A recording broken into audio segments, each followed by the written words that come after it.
一个破墩宝也敢挡我瓦剌3000旌旗！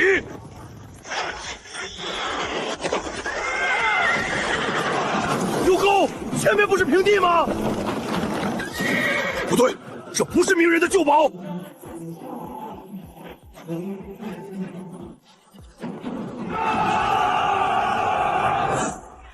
树崩了，放！撤！快撤！现在想走，晚了。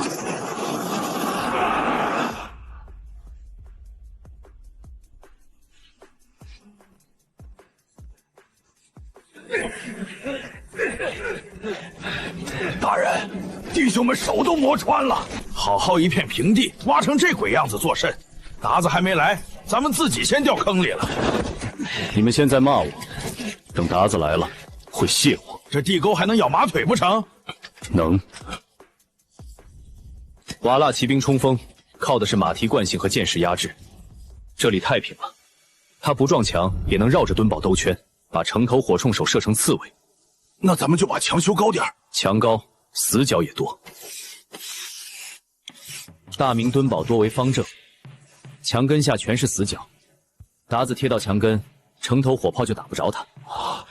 若我把马鞭台斜着突出去，左右两边火力便能交叉。他进了这道沟，面对的就不是一面墙，而是3面火网。这玩意儿真能行，这叫冷堡。老祖宗留下的马面战法，我只是给他多添了几个棱角。大人，马面台咱们宣府也有，可您这台子修的又尖又斜，还不修成垛。达子若搭梯上来，咱们连个挡箭的地儿都没有。不需要挡箭啊，灵堡不需要高，只需要厚，斜度要大。达子的炮子儿打上来只会划过去。那承担呢？承担挡箭，也挡视野。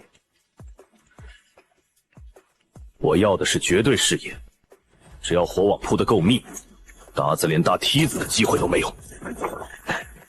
大人，碎石和糯米浆拌好了，都备齐了。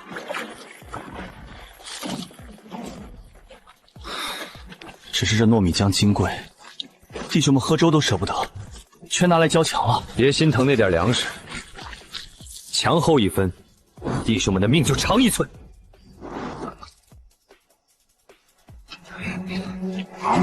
听见没有？命长1寸，接着挖！张爷，你刚才不是骂得最凶吗？老子骂归骂，谁敢偷懒，老子先抽谁！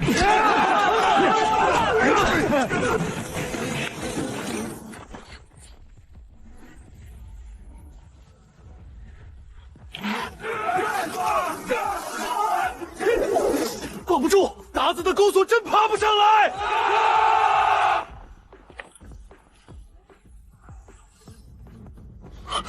这哪是手宝？这分明是摆了个肉磨盆，磨的不是肉，是瓦剌人的胆。伯颜帖木儿的3000旌旗不是蠢货，那是野仙手下最骁勇的狼，所以这一仗不能只挡住他们。大人的意思是要打疼他们，疼到他们以后看到宣府2个字，就先想起这座堡。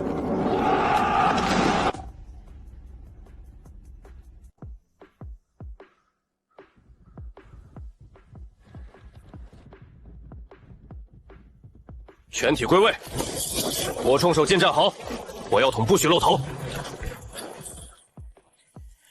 刘成林，你的虎盾炮吃饱了吗？大人放心，每门炮喂了5斤碎铁子儿，要是刚出炉的颗粒药，保管让那帮达子尝尝什么叫铁扫帚。张爷，这布条真能救命？头说能就能，万一不管用呢？那你就别中箭。头，达子到了，不许点火，不许放箭，把他们引到马面台之间的夹角里。我要让他们知道，宣府这根骨头哪怕烂了，也能扎碎他们的喉咙。明军这2日在土里钻来钻去，像一群快冻死的土拨鼠。大人，前2日哨马折损不少，会不会有诈？折损几个哨马，就把你吓住了。这座敦宝已是囊中之物，传令不必下马。是，不必下马。第一波散射，封死城头，直接撞开木门。封死城头，撞开木门。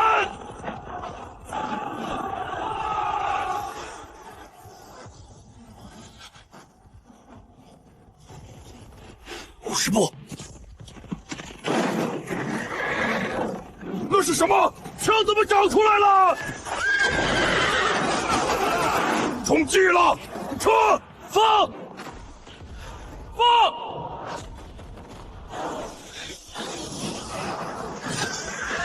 打中了！真打中了！别喊，装药。是。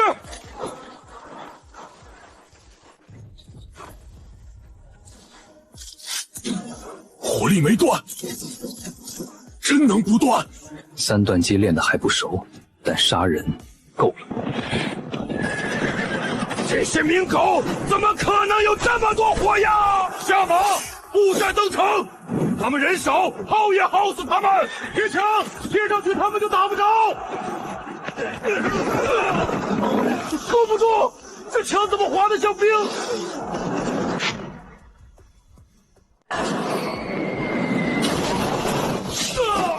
刘成林，换毒烟弹。得令。眼睛，我的眼睛！张铁锤在，带长枪队顺着战壕清场。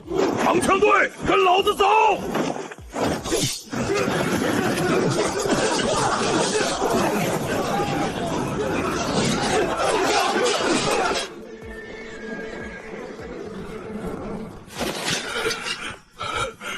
头儿，咱们赢了！3千精骑啊，咱们才700人，他们真被咱们打退了。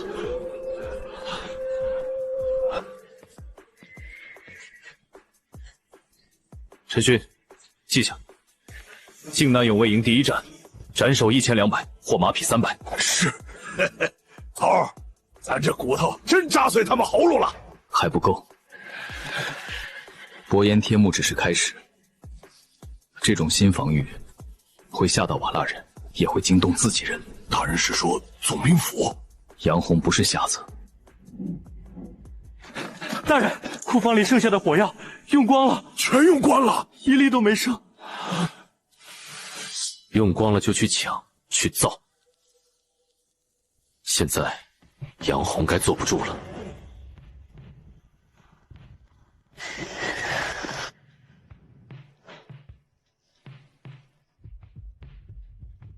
头儿，搭子动了。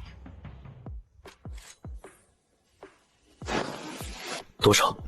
不是大主力，像先锋千人队。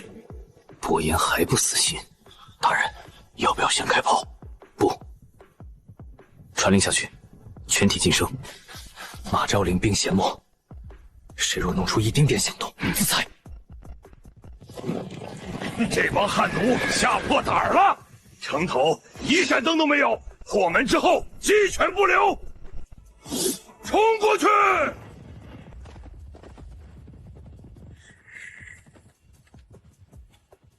大人，就50步了。起！起！那是什么？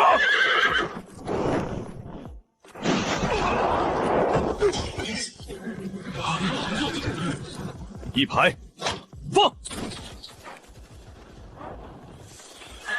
2排，进。放！他们怎么还能放？明到火处不是打一轮就哑了吗？这就是3段溪，不是为了好看，是为了让他们连喘气的空档都没有。要是没炸，颗粒药真神了！别废话，继续喂炮。是。不要乱，下马，贴身杀过去。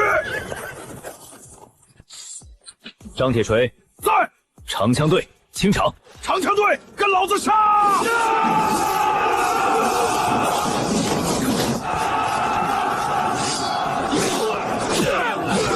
头儿，你看那个！大人，追不追？这帮鞑子胆儿都吓破了，杀出隘口，狠狠干他一把！不追！为何？伯颜帖木的大主力还没露头，咱们这点人马出去就是送死。咱们这一战不是为了杀光瓦剌人，是为了立军纪。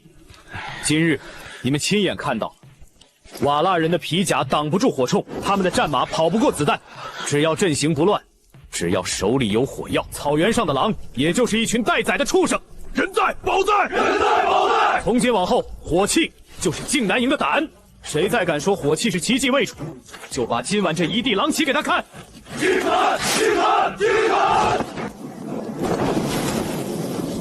大人，此战斩首400余级，生俘30余人，缴获战马200余匹。这回伯颜帖木儿那张脸，怕是要被抽肿了。不够，这只是一记耳光。我要的是，让他们再不敢轻视大明火器。大人，这几只冲裂了，要是也有炸的，全部化了重胄。那虎盾炮呢？连夜检修所有虎盾炮，再改轻些。还要轻？阿慈，咱们不光要守，还要带着他们去草原来讲讲道理。属下明白。这一声枪响，只怕不止惊动了伯颜帖部。我知道，不出3日，宣副总兵府的杨洪，还有那帮盯着我的官僚，都会知道北门墩堡里出了个玩火的疯子。头儿，那不是麻烦吗？我要的就是这个麻烦。收兵。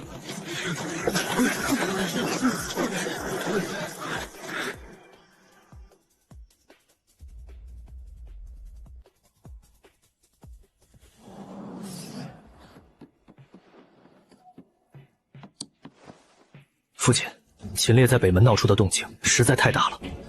伯颜帖木儿的先锋千人队折了一半在石门沟，如今瓦剌人已经视北门墩堡为眼中钉。折了一半？你是想说一个总旗带700残兵打疼了伯颜帖木儿？卑职不敢小看他，只是秦烈如此张扬，虽守住了隘口，却也把伯颜的狠劲儿逼出来了。若伯颜帖木倾巢而出，北门那700残兵，怕是弹指间便会化为齑粉。弹指间？你小瞧的总极了。那些古怪攻势，还有那3段射，本帅从军40年，从未见过。这是个能置之死地而后生的疯子。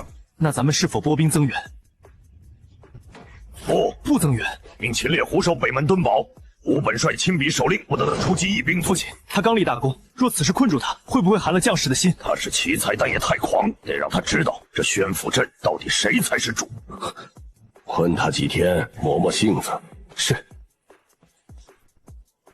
秦烈啊，秦烈，你这把刀锋利是锋利，可刀若不握在本帅手里，便会伤主。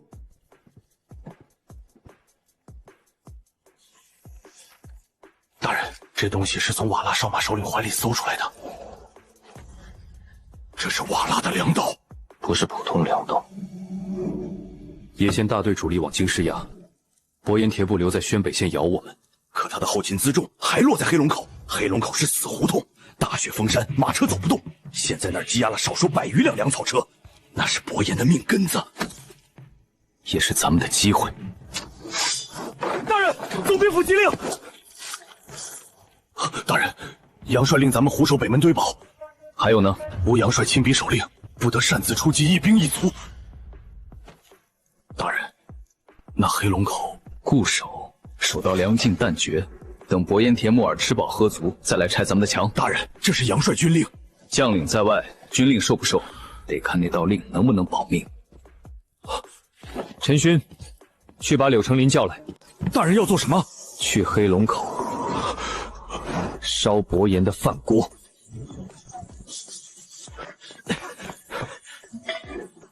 大人，您要的加料火药成了，里面掺了商府里搜出的白磷和硝银，只要炸开，见风就着，血水都浇不灭。血水都浇不灭？不止浇不灭，还会越扑越乱。只是这玩意儿性子烈，带在身上得千万小心。磕中了，可能自己先炸。你管这叫成了？不烈，怎么烧瓦剌粮车？够用就行。大人真要夜袭？不是夜袭，是奔袭。50里雪路，3更出发，天亮前打完。大人，50里雪路带火雷罐长途奔袭，稍有不慎便是人马俱毁，所以只带300轻骑，人少才藏得住，马快才回得来。那属下明白了，今晚这场烟火得放大些。粮车马厩、剑士、冬衣一样都不能留。头儿，杨帅让咱们守着，你想守？不想。那就上马。弟兄们，杨帅让咱们守着这破土墙等死，我不答应。野先想去北京喝大明百姓的血，我就要让他前线连口热汤都喝不上。马蹄裹步，闲慢而行。这一战，咱们去黑龙口放场烟火。岳随大人不死，我不要你们赴死，我要你们活着回来。出发！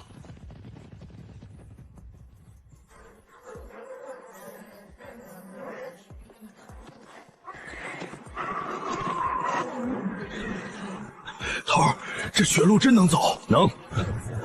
咱们若迷路呢？你会，我不会。张爷，你马稳点，别撞我！你离老子远点！抱着一身雷还敢挨这么近，这是宝贝，炸了也是宝贝。炸瓦剌人，炸咱们就是祖宗。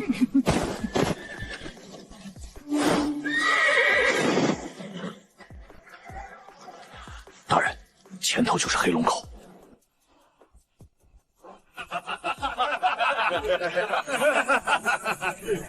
明人胆子都被打没了。听说北门那帮汉奴会挖沟，挖沟有什么用？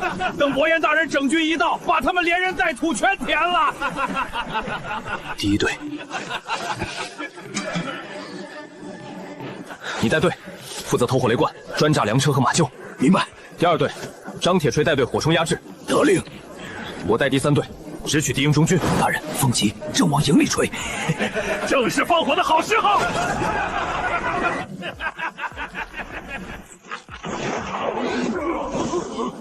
靖甲永卫营，冲阵！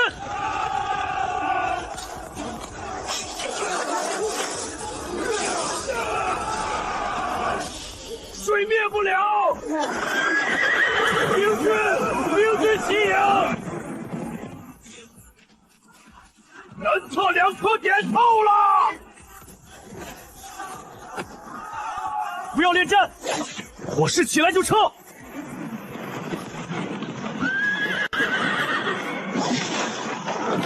稳住！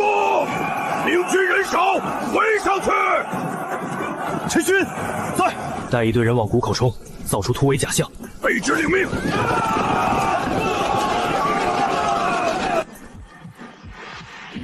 就是现在！汉奴受死！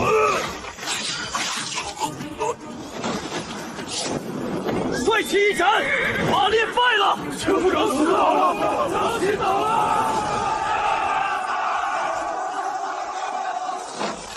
杀了这帮畜生！大人，那边有情况。兄弟们，不回草原当奴，不当奴！土木堡残部，头儿，火势起来了，再不走就来不及了。不言主力可能要回援。转向，救人！明军来了，长车队压上去！你们是哪一路明军？能带你活着出去的明军，能跑得上马，不能跑的两人带一个。大人，两营外还有瓦剌主力。我知道。那您还救我们？穿了鸳鸯袄，就是大明兵。大明兵可以战死，不能被人牵回草原当畜生。大人，伯颜主力离这儿不足5里，再不撤，咱们就得被在苦里。带上救下的弟兄，撤入乱石滩，走。秦烈，我要剥了你的皮！骑兵，娘的，50里血路，烧了粮，还救了人，这辈子没这么痛快过。痛快是痛快，就是火楼罐全没了，命还在就行。你懂什么？那都是我的心血。那下次你抱着他们睡。哪个营的？喝。回大人，卑职阿木尔原是神机营3000营一从官。一从官，这是卑职几个同乡，土木堡一战，主帅跑了，咱们被围在死人堆里。瓦剌人没杀我们，说是同族，要把我们带回草原当奴隶，给他们驯马。刚才若不是大人，多谢大人救命！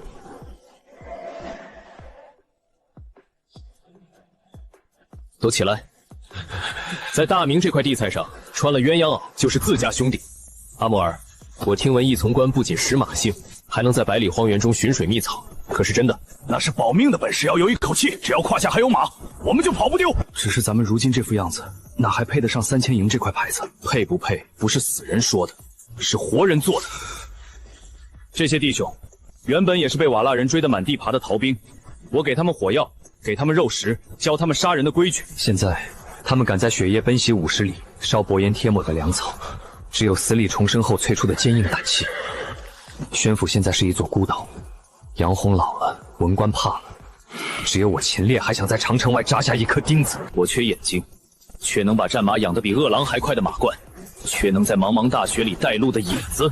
大人若不嫌弃咱们这身烂骨头，阿木尔这条命便是大人的。哪怕回不去京师，死在边关，也好过回草原当马奴。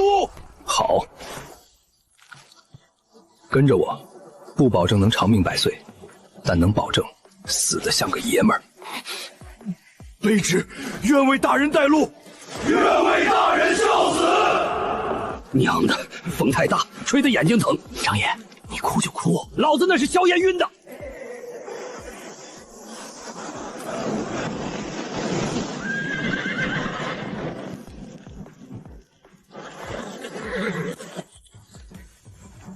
大人，天亮前必须翻过这道岭。伯颜追来了，黑龙口的火，几十连外都能瞧见。伯颜不可能不追，怕是也要翻天了。翻天就翻天吧，这大明的乾坤，早就该翻一翻了。阿木尔，卑职在，你带路，绕黑山峡回敦堡。大人放心，那里地势险，瓦剌骑兵不敢深追。卑职领命，上马。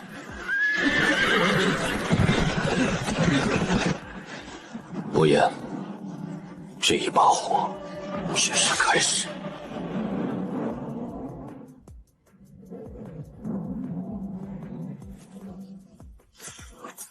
这匹不能再跑近路，蹄底裂了。这匹能留作斥候马，耐寒，胆子也稳。亲眼见有一只新的骨架正在生长。大人，宣府那边的客到了。杨洪，杨总兵亲率500亲卫，离堡不足3里，看旗号是正儿八经的帅将。黑龙口烧了瓦剌人的命根子，伯颜贴部现在怕是在草原上疯了似的找我。杨洪若再不来，这宣府总兵的位子也就坐到头了。可咱们私自出兵，是犯了听调不听宣的大忌。大人，一会儿杨帅若是问责，问责？他若真要问责，带几名亲兵便可。那500亲卫，那是来看场子的。他想看看这北门敦堡到底是我秦烈的子弟，还是他杨洪的屏障。开堡门，迎帅。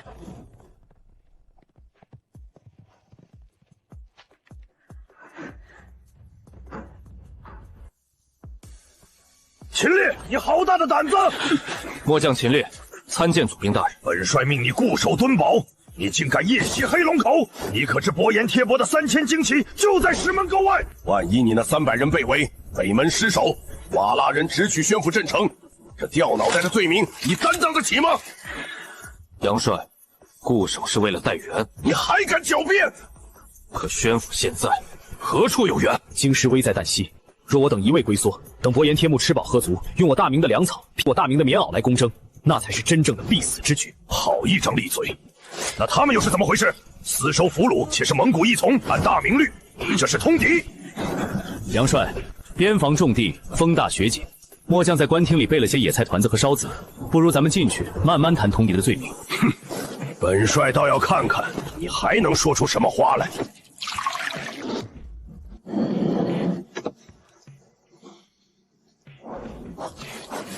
说吧，你到底在打什么主意？战地外伤清操与冯守法，这是什么？末将在北门这些日子琢磨出的2样东西。这是你写的？是。还有这本土木堡之败，我军半数伤员并非死于战场，而是死于庄口溃烂，用烈酒擦拭断刃，以桑皮线缝合皮肉，再保持创口清净，10人中可活10人活7。若有足够烈酒与干净布料，能更多。这些惊世骇俗的东西，你一个总旗出身的后生，如何知生死之间，必有艺术。艺术？末将逃出土木堡时，曾得一名神机营垂死老将传授，又在这些日子的血战中摸索改进。杨帅，秦烈不求高官厚禄，只求宣府弟兄们能少死几个，多杀几个鞑子。你夜袭黑龙口，不仅断了敌粮，更关键的是带回那几十个3000营义从。是，他们是草原上的活地图。你想要兵权，想要在北门做大，末将想要的是宣府的生机。说得好听，伯爷帖木儿吃了闷亏，必会报复。北门敦堡是宣府门户，末将在此是为了给杨帅挡刀。只要北门不失，瓦剌人就永远不敢放心大胆的去寇宣府东城门。哈哈哈哈！好一个挡刀！秦烈，你这后生心气比天还高。你想让本帅睁一只眼闭一只眼，让你在这里听调不听宣，对吧？秦烈，本帅可以当没看见你昨晚出兵。那几十个义从，本帅也给你报个阵前收编的名分。但你记住，宣府是我的宣府，你若把这道门弄丢了，本帅亲手拧下你的头。宋帅，哼！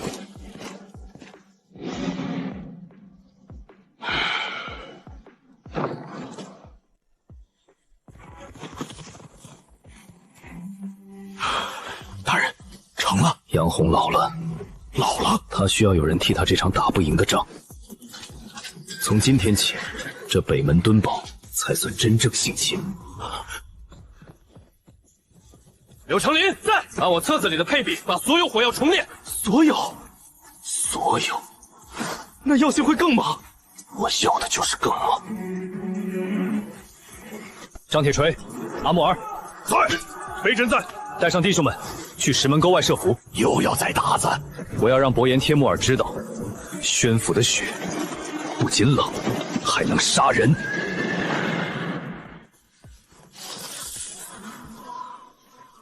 大人，鞑子来了。奇怪，没梯没车，他们想干什么？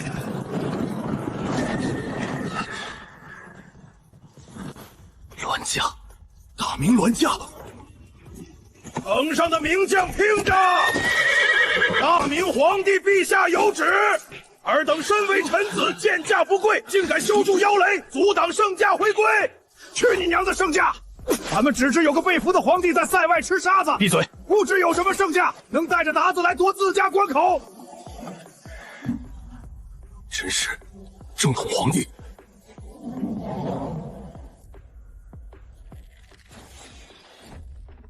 拿上来。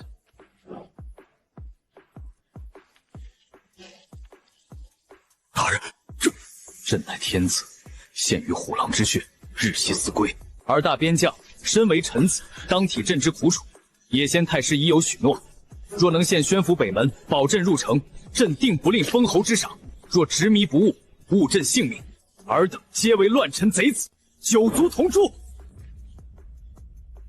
大人，若是不从，日后朝廷翻旧账，咱们这颗脑袋体朕苦楚。弟兄们，你们看看这上面写了什么？这位坐在马车里的天子正求着咱们开大门，把300里宣府防线拱手让给瓦剌人，听到了吗？开城跪迎圣驾！土木堡那天，你们的同胞兄弟死在泥潭里的时候，这位天子在哪儿？黑龙口那天，阿木尔他们被拴在马后当牲口拖的时候，这位天子又在哪儿？他在写这封血书，盘算着怎么拿宣府100万百姓的命换他回京继续做那张龙椅。朕乃天子，这天下是朱家的天下，更是百姓的天下。天子守国门，君王死社稷。老祖宗留下的规矩，从来不是让皇帝带着贼子来敲自家的大门。你敢烧天子血诏？城下的听着，臣大明靖丹营千户秦烈今日领旨，领的是宣府100万百姓的命旨，守的是老祖宗留下的边疆。臣只知宣府有百姓100万，不知塞外有叩门天子。疯了，彻底疯了！传令下去，火冲上膛，炮手校准。得令！只要瓦剌骑兵进入50步，不分关键，不分身份，一律格杀。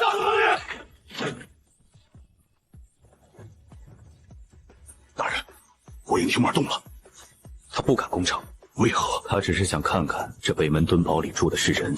今日他看到了，咱们是狼。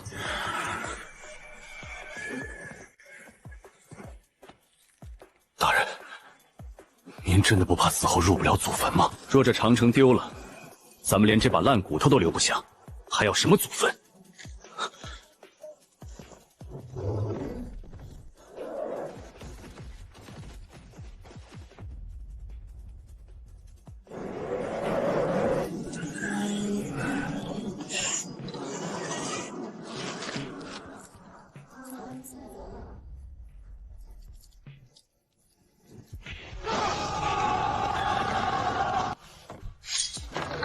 大人，该歇了。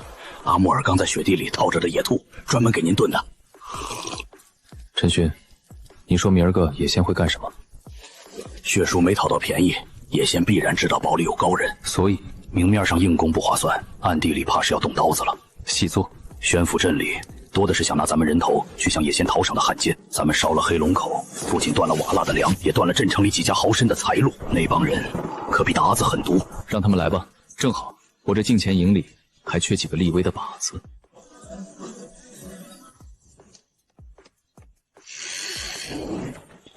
大人，阿穆尔送来的消息说，这几日堡里几名负责火药库轮值的军校跟镇城德宝斋掌柜走得很近。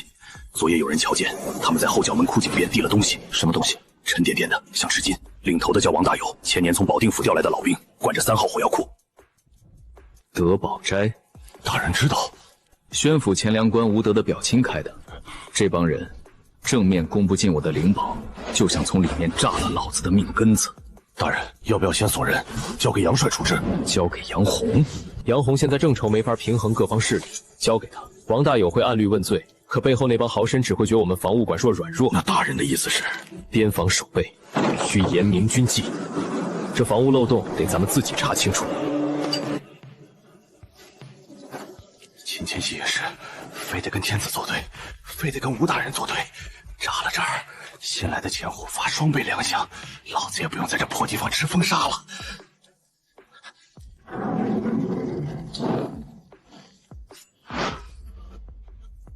王校尉，深更半夜是要给老子加点料，还是想送兄弟们一起上诉？大人饶命，卑职只是来看看火药受潮没。受潮，这玩意儿点起来，怕是整座墩堡都得送上天。王大有，保定府人，家里还有个6岁的小儿子，对吧？吴德给了你多少？50两，一座宅子，还是答应你回镇城享福？大人，卑职一时糊涂，是他们逼我的。那些大老爷说，只要炸了这儿，大人您就会被治罪惩治，到时候新来的千户会给咱们发双倍粮饷。双倍粮饷，那是买你全营弟兄命的钱。人抓全了吗？回大人，一共5人，皆在辕门外拿下。德宝斋派来接应的教书先生也被阿穆尔在雪窝子里逮住了，搜出一份名单。很好，看来想让我死的人比瓦剌人还要急。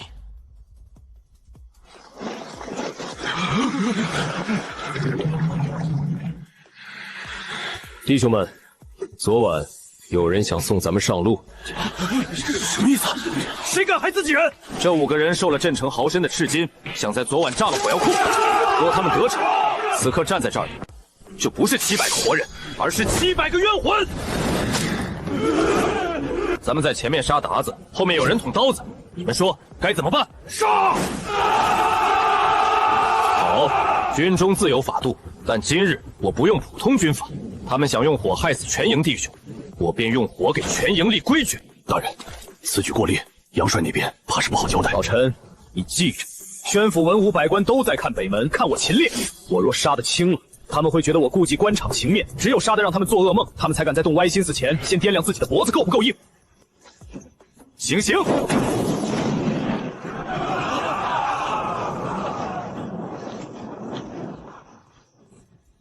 张铁锤，带人把这5人送到宣府镇城北门外。明白。贴榜文：凡夺我军功、乱我军心、害我炮响者，此为榜样。若镇城守军阻拦呢？阻拦者，统统共犯，就地拿下。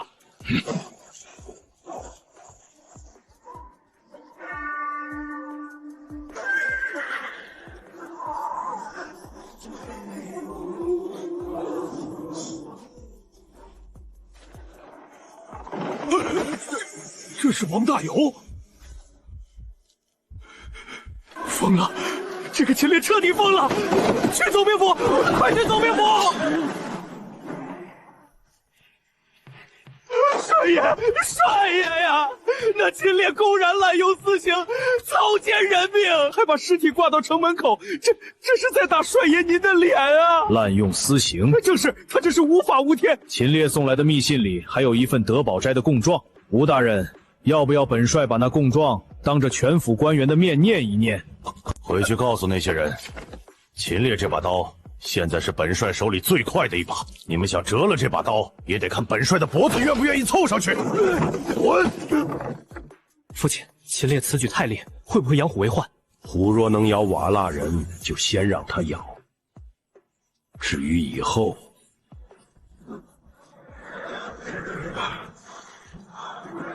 洗心工程。刘成林在，尸体清理干净，在这里按我的图纸挖一个更深的地下作坊。地下作坊，颗粒火药产量要翻倍。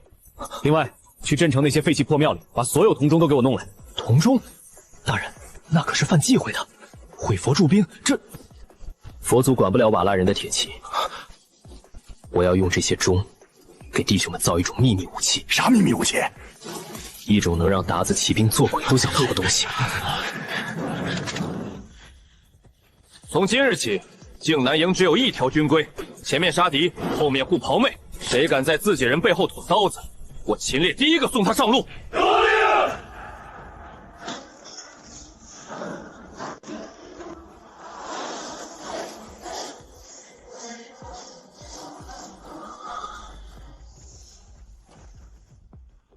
刘成林，东西呢？大人，成了！照您的法子，第一批幼虎成了。幼虎？这黑不溜秋的玩意儿，你敢叫虎？你懂个屁！他要是一吼，鞑子的马腿都得软。大人您瞧，身子缩短了3寸，皮厚加了2分，最要紧的是这爪子，扣进地里，后坐力能压住，架得快，收得也快，比旧虎盾炮灵活多了。是炮了吗？是了，铁了大人新制的颗粒药包，一炮下去，50步内木塔全碎。只是这是什么？大人非要加那些铁蒺藜和烟球，这打法委实有些阴损。战场上只有生死，没有阴损。瓦剌人的马蹄踏在大明百姓胸口时，可讲过仁义。卑职明白。这种炮，我要30尊。30尊，半个月内齐说。大人，镇城破庙里的铜钟已经搜刮干净了，再要住，怕杨红那铁洞杨帅府里那你只管住。这东西是靖童营的底牌，除你这间作坊，眼前任何人靠近，违令者木桩还空着。卑职明白。掩蔽什么？鞑子砍到你脸上，你也闭眼等死！出来！这才像个人。大人，这种练法，兵士们私下怨气不小。有怨气是好事，有怨气说明还有气性。可这几日盐巴不够，野菜团子淡得像雪泥，弟兄们体力也跟不上。盐的是我让阿木尔去山里寻咸水泉了，告诉他们，想吃肉，想拿饷，半个月后去伯颜贴本那里取。大人，这虎崽子沉是沉了点，但使着真顺手。刚才试了一炮，铁皮里飞出去，把老树皮都刮干净了。这要轰进鞑子人堆里，别光顾着嘿嘿。从今日起成立右虎哨，你带队。我10天内把这些新兵练到能快速部署、择距、3轮齐射，再背炮撤离。做不到，大人把俺点在木桩上。这可是你说的。3000营的弟兄练得如何？大人神机妙算，有了这铁掌，战马在冰面上也能奔袭，且不伤蹄。弓马呢？马术没丢，只是弟兄们长期没吃肉，硬弓暂时拉不开。无妨，靖坛营不靠弓箭杀人，你们的任务是作为右虎的腿。腿？火炮部署到哪儿，你们就护到哪儿。炮响之前，你们就是右虎的压枪。卑职明白。报！大人，北边出事了！伯颜帖木儿动了。是，就在30个外的青山口，有一支去镇城换粮的流民队伍，被瓦剌小队哨马围了。多少人？10几个，有老有小。鞑子没急着杀，正拿他们在雪地里耍赶羊。他们故意不杀人，就是想引咱们去救。大人，去吧，正好拿着虎崽子开荤。不可，你拦我作甚？这是明摆着围点打援。伯颜帖儿在青山口周围必然埋了伏兵，就等咱们出堡。青山口地势陡峭，2翼多乱石，大队骑兵施展不开。大人的意思是，不言不是想引我救人，他是想试探。试探什么？试探黑龙口烧他粮草的人到底还有多少家底。那救不救？救，但不能按他的法子救。既然他想看我的家底，我就送他一份大礼。大人神机妙算，有了这铁掌，战马在冰面上也能奔袭，且不伤蹄。弓马呢？马术没丢，只是弟兄们长期没吃肉，硬弓暂时拉不开。无妨，净坛营不靠弓箭杀人，你们的任务是作为诱虎的腿。腿，火炮部署到哪儿，你们就护到哪儿。带上6尊铸好的诱虎。得令。阿木尔，带3000营一从。在。今夜去青山口遛马。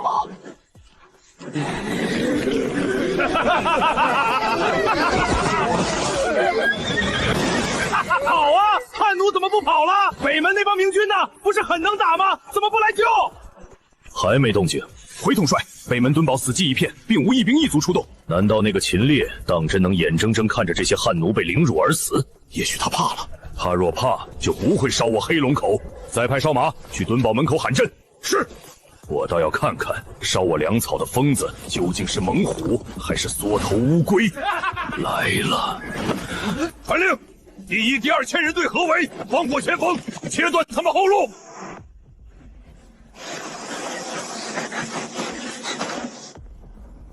那是什么？有虎哨，开荤！火炮！明军有火炮！不对，火炮怎么会在山上？救人！军爷，救命啊！别喊，跟着走。虎盾炮不，虎盾炮哪有这么快？统帅，是满山的火雷！追！给我杀光他们！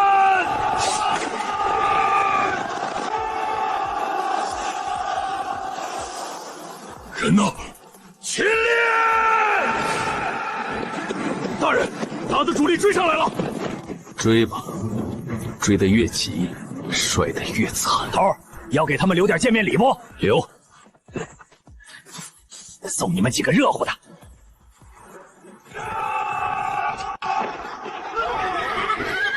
脚下有雷，不能追，不能追了！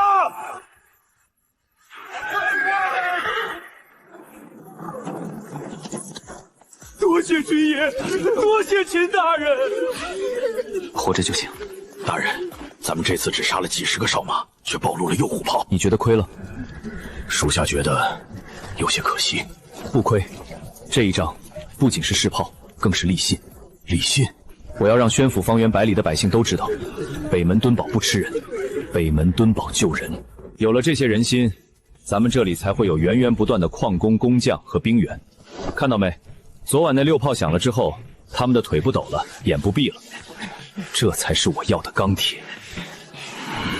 大人，昨晚验报效果比我想象的好，能不能再给我批点药料？去杨帅那里报。怎么报？就说北门大捷3手战战马20，让他把镇城里的硝雨救铜器和可用药材都拨过来。杨帅若不给呢？告诉他，下次伯颜帖木儿的血书，我就直接转寄到他总兵府案头。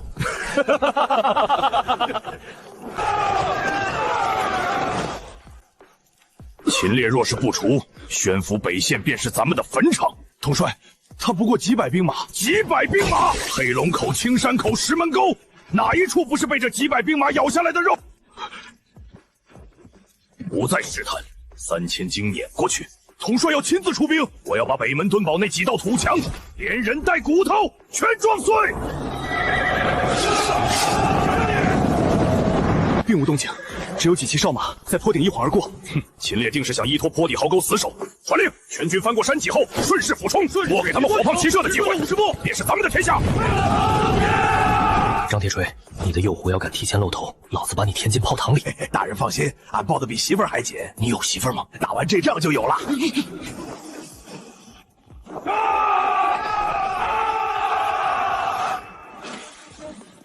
就是现在。起！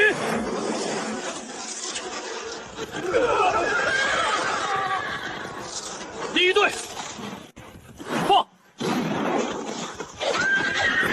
祝福！停下！快停下！长枪兵压上去！张铁锤，封住坡顶！右虎哨，架炮，开炮！前面堵住了！不要乱，护住统帅！伯颜帖木儿，既然来了，就留下你的狗头！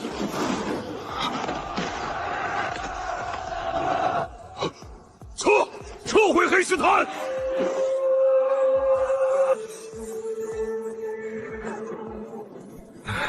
大人，咱们赢了。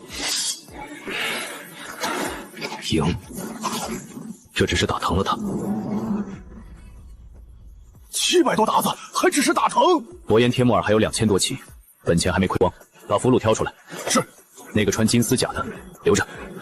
大人是想用他跟伯颜谈条件？不，我要用他撬开杨红那个老狐狸的心缝。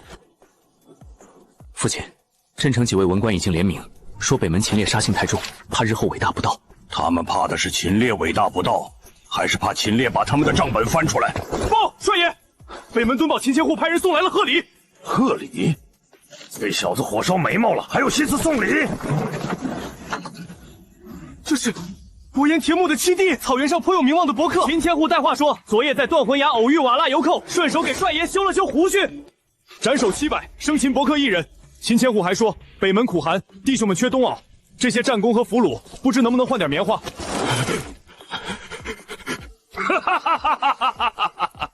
好一个秦烈！ 好一个顺手修胡须！传令下去，武库内存的棉甲全给北门送去，全送！还有，把吴德家里囤的1000担细面也给老子发了。吴大人那边怕是……谁敢拦，老子现在就把他塞进这牛车里，送去京师当贺礼。大人，这东西比火雷罐更阴、更狠、更实用。大人，白羊口那边传来消息，说叶先派出了真正的铁袜子。铁袜子？什么玩意儿？ 叶先压箱底的重甲铁骑，人马巨甲，寻常火铳打上去只能见火星。他们不怕烟，不惧碎铁，似乎是冲着白羊口去。是宣父的妖言。铁鹞子，既然火炮、火铳治不了他们，那就用大明最古老的法子。大人想做什么？把堡里所有废铁锁链都集结起来，我要在白羊口给这些草原重甲拉一道死亡红线。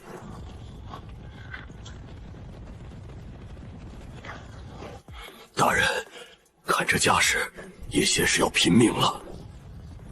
铁袜子进，寸草不生。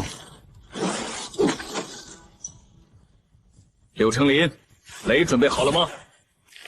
回大人，连环雷阵已伏于锁链之下，只要铁袜子被锁链绊住冲劲儿，这白羊口就是他们的鲁狼。倒想看看是他们假硬，还是咱们炮硬。不，今天不是比谁硬，是比谁更狠。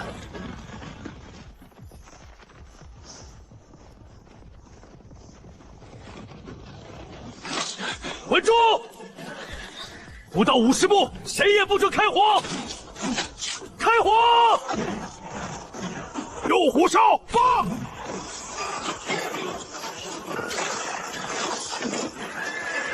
大人，拦不住！回来！柳成林，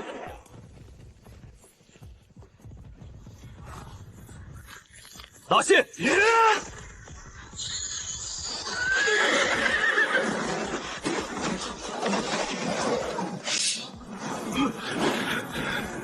随我冲阵！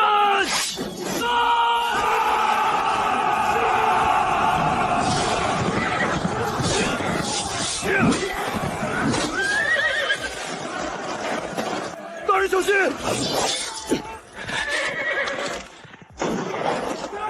武部大人！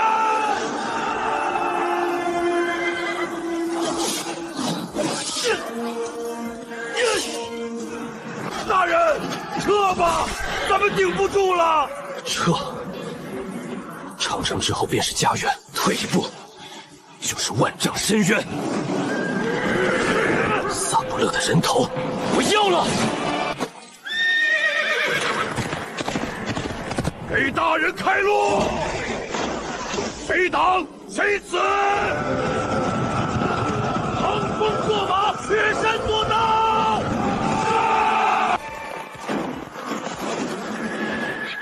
拦住他！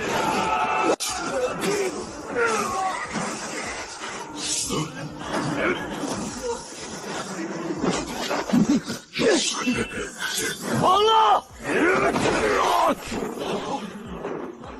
走！强者免于一死。他们退了，铁眸子照样得跑。大人，别管我，追杀3里，不可恋战。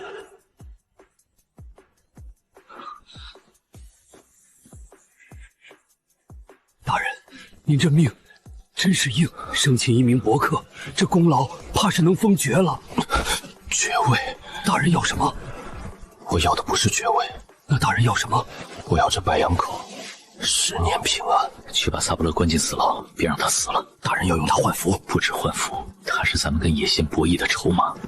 报，大人，杨帅亲率主力军已到山口。杨帅来了。杨帅看到满丁铁叶子尸首，当众卸甲，向北门方向行了军礼。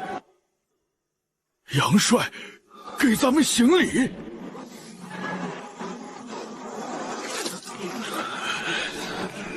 带弟兄们回家。敬丹营，带弟兄们回家。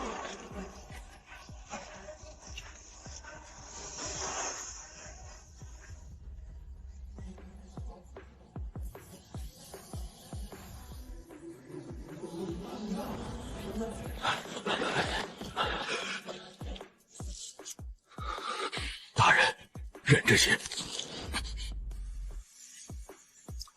这伤要放俺身上，俺早好了。闭嘴！秦天会，总兵府急诏。什么急诏？大人伤成这样，还诏什么诏？说是密令，除了秦天会，谁也不见。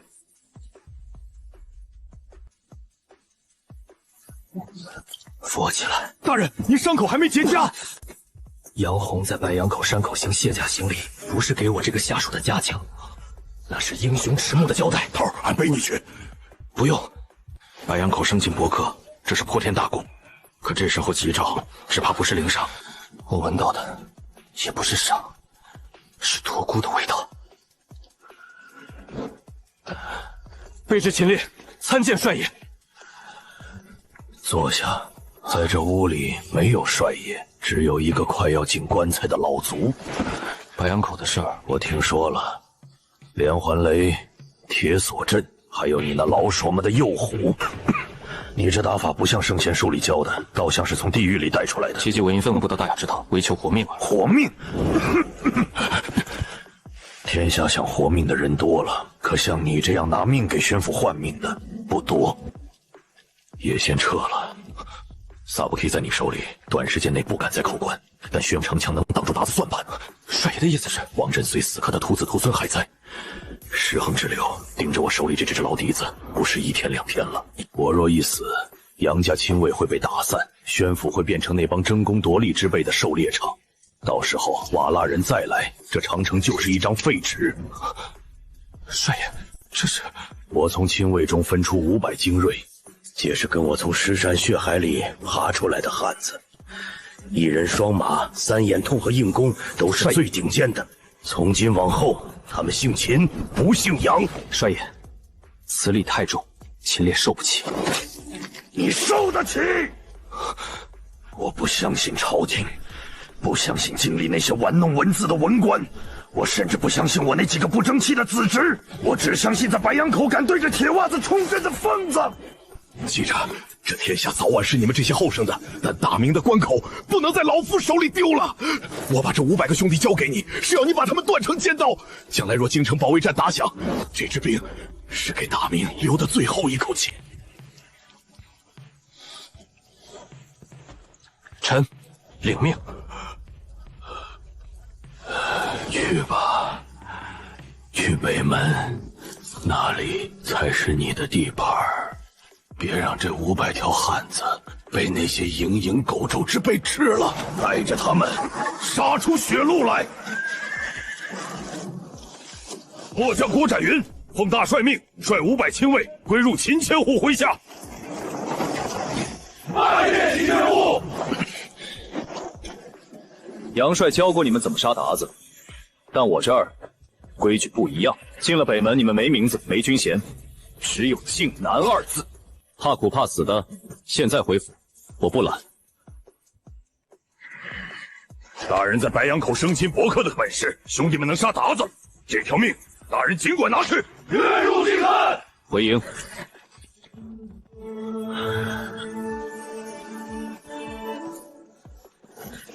想打？明日教场有的是机会。郭展云，管好你的人。是。你也一样。俺还没动手呢。你扛炮过来是想劝架？显得有诚意。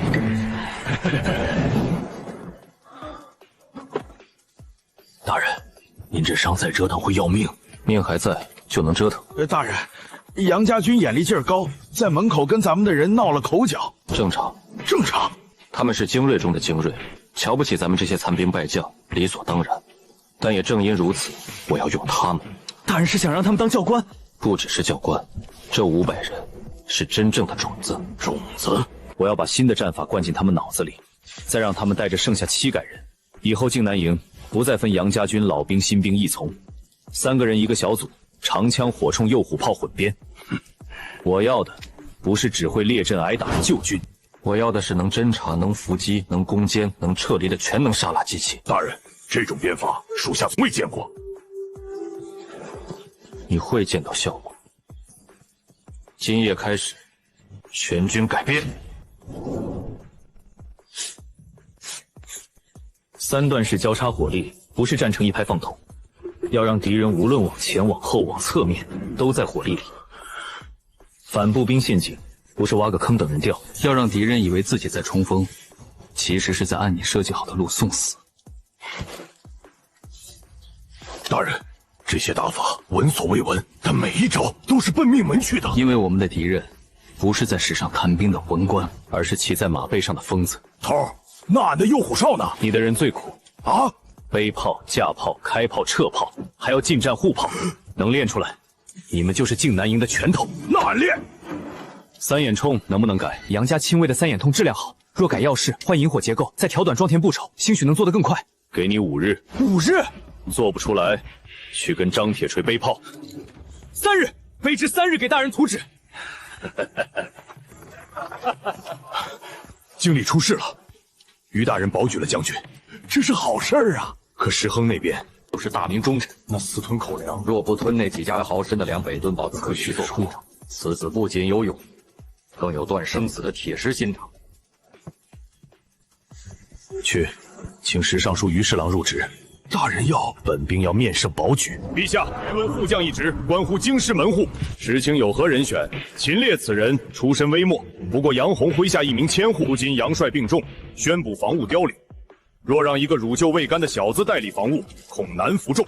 石大人此言不降昌平侯之地。于大人又有高见，昌平侯之地若有能，为何土木堡后不敢出关半步？秦烈以1000人之众，在断魂岸白杨口连战连捷，挫瓦剌锐气于塞外。这副将之位是用鞑子的血染红的，不是靠家门印封得来的。陛下，野先若取宣父，则京师无险可守。秦烈精通火器，善于筑垒，更难得的是，他麾下靖南营已有杨帅亲卫之风。臣保举秦烈为宣父副将，赐其听调不听之权，以扼瓦剌咽喉。你这是在宣父封王。若能守住宣父，保住陛下家山，便是封他个伯爵又如何？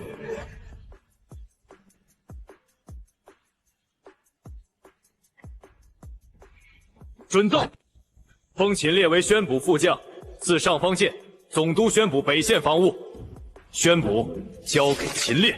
于谦保举我，是因为他需要一把能挡住野仙的刀。那石亨呢？石亨恨我，是因为我这把刀不仅砍鞑子，还可能砍了他的利益。那这副将的位子，咱们接还是不接？位子不重要，权力才重要。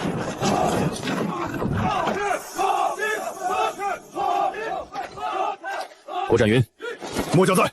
杨帅身体如何？帅爷已连着2日米水不进了。他清醒时常说，宣布这副担子总算能传下去了，但他怕什么？怕大人接了位子，却接不住背后射来的暗箭。暗箭好躲，明枪难防。杨帅是做给经理那些人看的，也是给石亨看的。朝廷封赏不日就到，但记住了，告诉弟兄们，给你们享金的是陛下，给你们保命本事的是我秦烈。只要北门敦保在，这宣府谁也拿不走。圣旨到。接旨。奉天承运皇帝诏曰：封秦烈为宣府副将，赐上方剑，总督宣府北县防务。秦副将，接旨吧。臣接旨。令于大人有私言带给副将。尚书大人的心意，秦烈领了。石亨叶县，这宣府以后我说了算。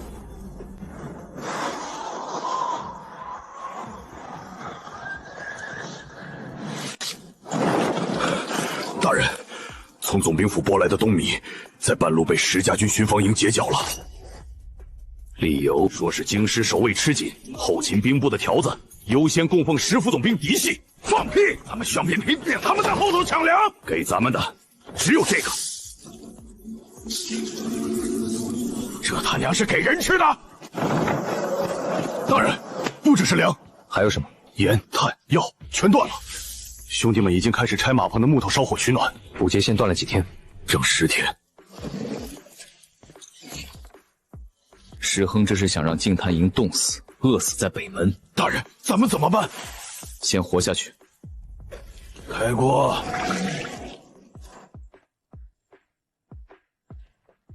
张铁锤，你的肉呢？大人，俺为铁实，那点马肉留给伤员了，俺找点树旗管饱。这种东西吃下去，肠子会烂。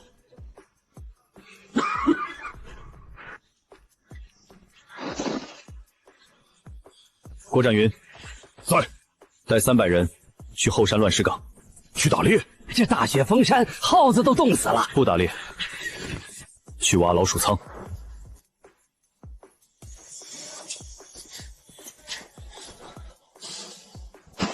头儿，咱们真挖老鼠窝啊？老鼠比人聪明啊！他们知道过冬要存粮，这里还有那里。深挖3尺。大人有粮，真有粮！老鼠兄弟讲义气啊！这点够干什么？够让人知道还能活。继续找。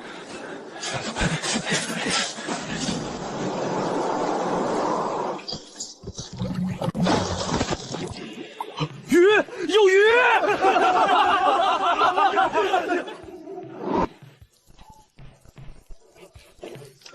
老子都快忘了肉是什么味儿了。有鱼味儿。姓郭的，你们杨家军平日里吃香喝辣，现在跟咱们一起嚼草根，滋味如何？老子吃草根也能砍搭子，不像你们饿了2天，连冲都举不稳。你他娘说谁？都给我住手！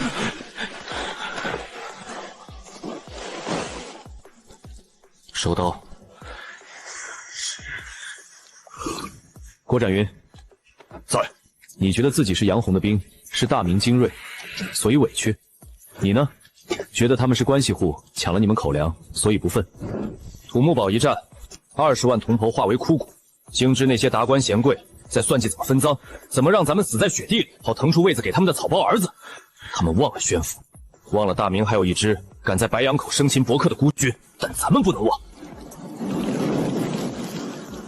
大人的意思是，咱们反了？反？往哪儿反？后面是你们的七老小，前面是吃人的瓦剌狼崽子。咱们不为石亨打仗，不为那个坐在龙椅上不知咱们死活的皇帝打仗，咱们站在这里，是因为如果咱们倒了，身后的千万百姓就会像土木堡那样，被人当畜生一样对待。你们以为自己是刘兵，是谁给粮就给谁卖命的草头王？错了！从你们在白羊口救下战友那一刻起，你们就是这万里长城的脊梁。石亨不给粮，那是他德行有亏。咱们若因为没粮就散了，那是咱们骨头软。大明疆土尚在，只因为我们仍在此坚守。这身战甲并非只是身份的象征，是咱们守关汉子的风骨。方才是我言语失度，多有冒犯。这碗汤敬白羊口危难之时相互扶持的豪迈。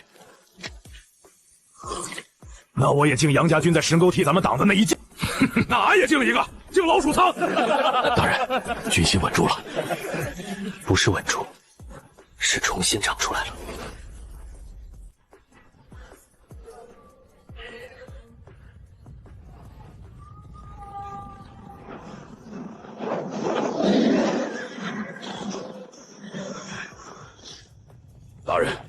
叶仙亲临，叶仙亲临，连那个皇帝也带来了。叶仙这是要压咱们的军心。秦烈在此，太师何必摆这么大阵仗？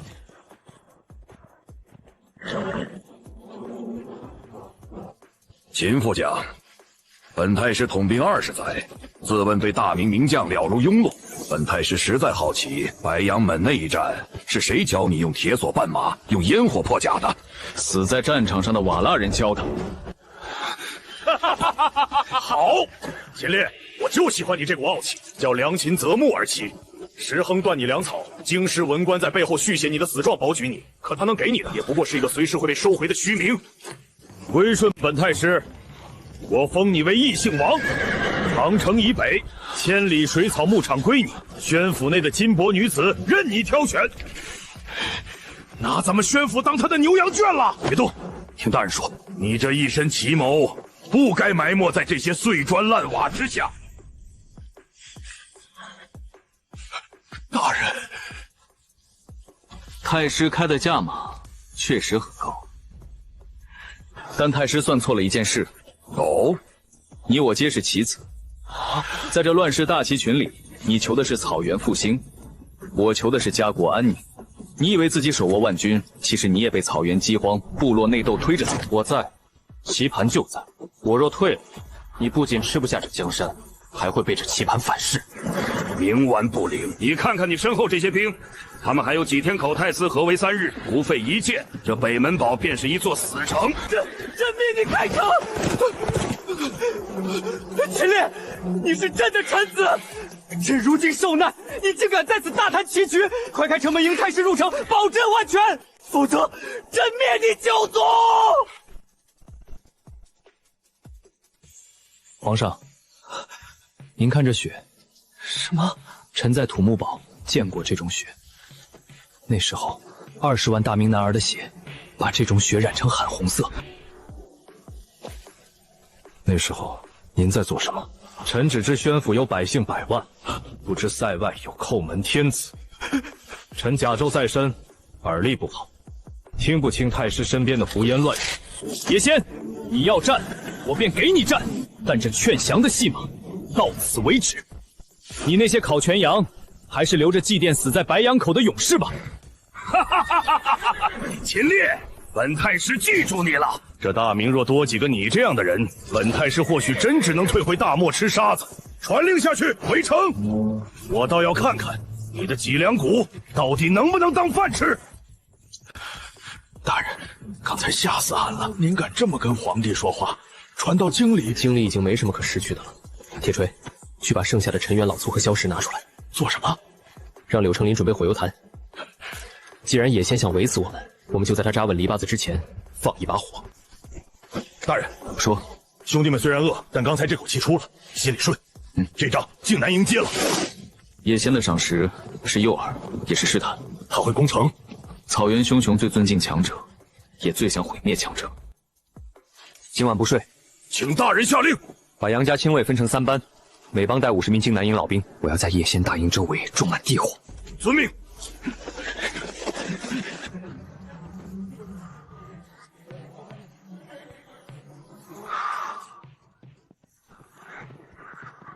大人，东西准备好了。按您的吩咐，取名火远。这名字好，听着就疼是疼，是烧的他娘都认不出来。 50名死士，各带2坛活血，身披白毡，马裹提布。大人，夜袭敌营这种事交给老郭便是。您是靖南营主心骨，靖南营不能没了你。你也说了，我是主心骨，主心骨若缩在城里看戏，这几百条汉子的气势便泄了。大人，您旧伤未愈。叶仙也知道我旧伤未愈，所以他想不到我今晚出去。瓦剌人刚被白日劝降那场戏散了心神，叶仙此刻必在安抚部众。咱们要做的不是冲阵杀敌，那是什么？烧粮、烧草、烧马厩，火光一现，便是大军反击之时。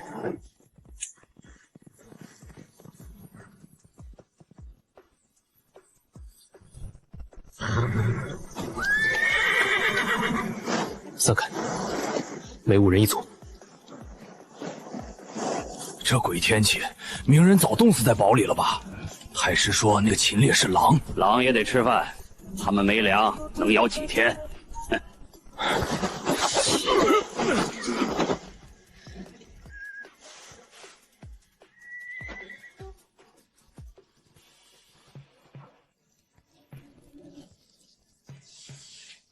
太师，那秦烈绝非凡人。你怕了？不是怕，不是怕。汉人常说哀兵必胜，北门堡那群人已经被逼到绝路，硬骨头也要啃下来。若宣父防线在这里破不开，等京师守备完成，大汉那边绝不会放过你我。不好！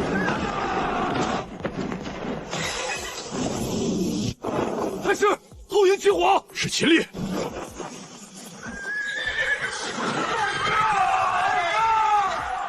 秦烈，你真敢出来！景丹营在，突进！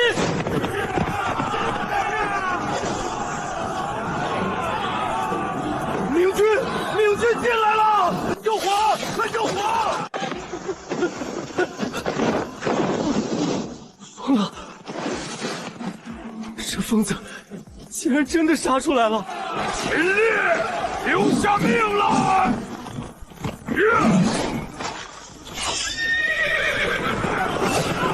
大人，火势起来了，撤！再投一个！张铁锤，撤！